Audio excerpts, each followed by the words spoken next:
Hello Biafrans and lovers of freedom all over the world. Good morning, afternoon and evening, depending on where you're connecting. You are welcome to Biafra Battle Cry TV. The more you stay in one Nigeria, the more you are inviting the Fulanis to take over your ancestral lands, take over your villages, and to make life a misery for you. That is the end game. That is the outcome. If you doubt me, go and do a bit of research. Ask yourself, who are the Hausa people?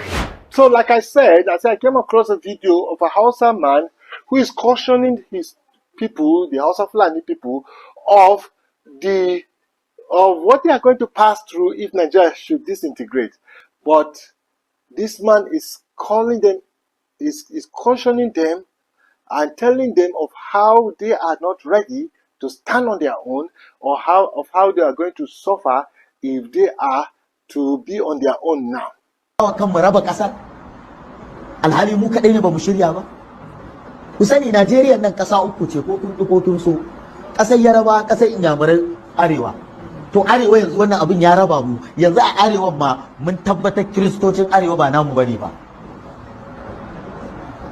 Tunda Kiristan Kudu ya fi Musulman Arewa a wajen su. Ko mu muka ja.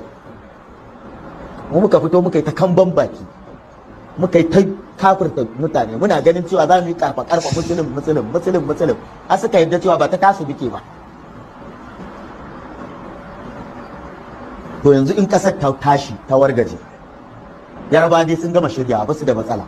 Legas kasa ce a cikin kasa, sun gama shirya ba su da matsala. Inyamurai daman so suke, sun gama shiryawa shikenan a bar mu cikin bandit din nan da masifa da talauci nan da dandazon jahilan nan da ba san ma me ake a duniya ba, da dandazon mutanen da za su shekara 6-8 suna shan wahala, ka zo ka ba su taliya guda biyu su yi zaɓe.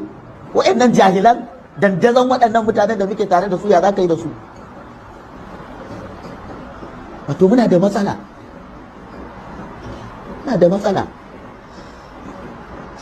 iya shugabanninmu da da suka mallaki arewa suka iya ɗinke arewa, su Sardauna, ka je ka ga wani hanya suka bi, wani hanya suka bi a wancan lokacin. It is not IPOP, it's the communities that are doing it, and this is very dangerous for the Igbo man. Hello Biafrans and lovers of freedom all over the world.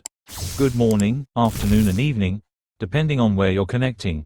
You are welcome to Biafra Battle Cry TV, a media platform dedicated to indigenous people of Biafra, IPOB, under the leadership of Mazi Nnamdi Kanu. Stay tuned.